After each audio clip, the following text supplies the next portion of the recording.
Okay, I'm going to give you guys a tour of my brand new outboard shed. Excuse me.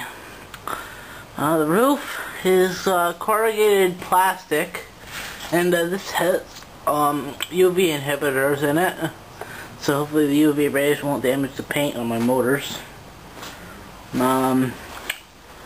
We currently need to add a little piece right along here, because we didn't have enough to do that, but I'm not sure what we're going to do right there.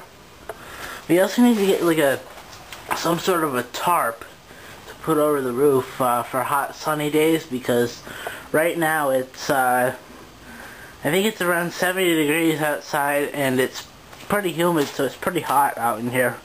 I'm just going to grab a quick drink of water here. Better. But the motor racks are 8-foot long pieces of 2x4. We have two 2x4s held together with a piece of 1/2-inch plywood, and this is all glued and screwed together, so it's really not going to come apart. We have the support pieces, which are screwed onto the main supports, which tie into the rafters, which is pretty nice. And then down at this end we also have the support piece right here, and we have that for both racks. You can see. Right now I have 16 outboards. All of my smaller motors are on this rack, and all of my bigger motors are on this rack. So we're going to go take a look through the racks to see what I have. First, I have a 1971 Evinrude 2-horse. That's a pretty nice original, and runs great. And this is my backup motor.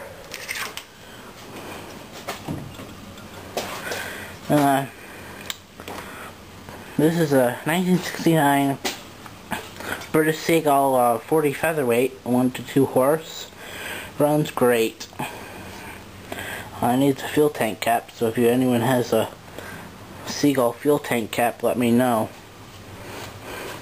I have a 1939 Evinrude Alto Ace right here. It's a single cylinder, 1.8 horse. It's all original, runs great. The only thing I've done to it was polish it up a little bit. I've also cleaned the points once, cleaned the spark plug once, added some grease to the lower unit, and paint the tank. Here's a 1968 British Seagull 40 plus 2 to 3 horse, and it runs great. And this is the style fuel cap that I need for this motor. Here's a 1959 or 1960 British Seagull 40 plus SJP, and it's in all original condition, and it runs well. I just want to show you the tank decal on it, because it's really nice. You can see. And the only dent is the one little dent in the tank right here. And sorry if I'm boring you guys, but I just want to get all the motors in this one video. Next, I have my 55 Johnson Seahorse 3 JW11. All original, runs great. And this one needs nothing. Now, I want to replace the starter cord on it, but that's really easy to do. Then we have a 1951 Johnson Seahorse 5 model TN27. I went through it last fall, and it runs excellent. And this one also needs a new starter cord, because you can see the starter cord is a little thin. We have a 1950 Evinrude Fleetwood 7.5 horse. It's all original, except for this carry handle, which somebody made because the original one broke, but I'm not too concerned about that. Runs well, and I'm also going to replace the pull cord on this one. Here we have a 37 Evinrude Light Twin. It's a 4.7 horse, runs great. Nice original condition too. Now we're going to go to the rack with the big motors.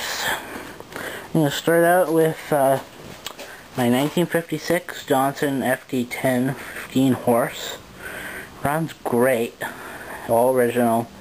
And this motor I got as a birthday present for my 18th birthday. Here we have a 1954 Sea King 12 horse. You can see it's a Sea King, made by Gale Products division of OMC. This one runs, but as it sits right now, it needs a an exhaust cover baffle plate. Here we have a 1954 Evinrude Super Fast Twin, 15 horsepower. Runs well, but it could use a points cleaning because it doesn't want to idle down, and it's been sitting for probably 6 months before I bought it, so just going to clean the points and see how it runs. You can see this one is really nice original.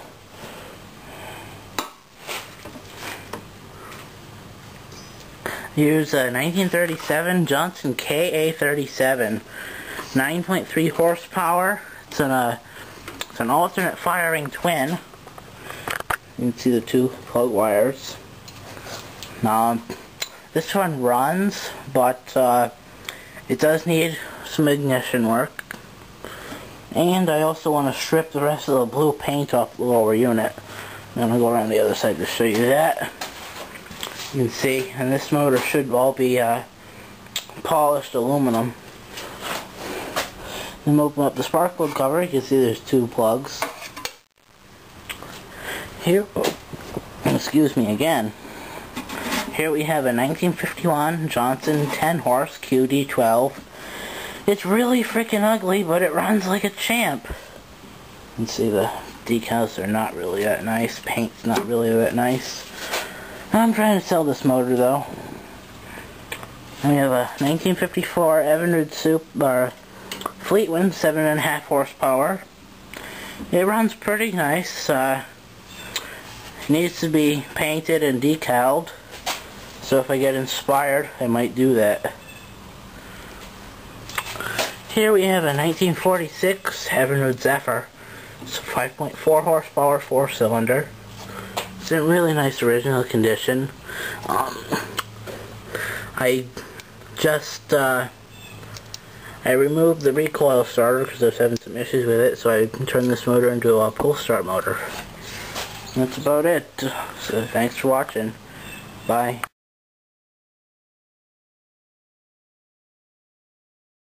Okay guys, I forgot to mention that underneath my motor rack I have my gas tank storage. And I have as follows: a 6-gallon OMC single line tank.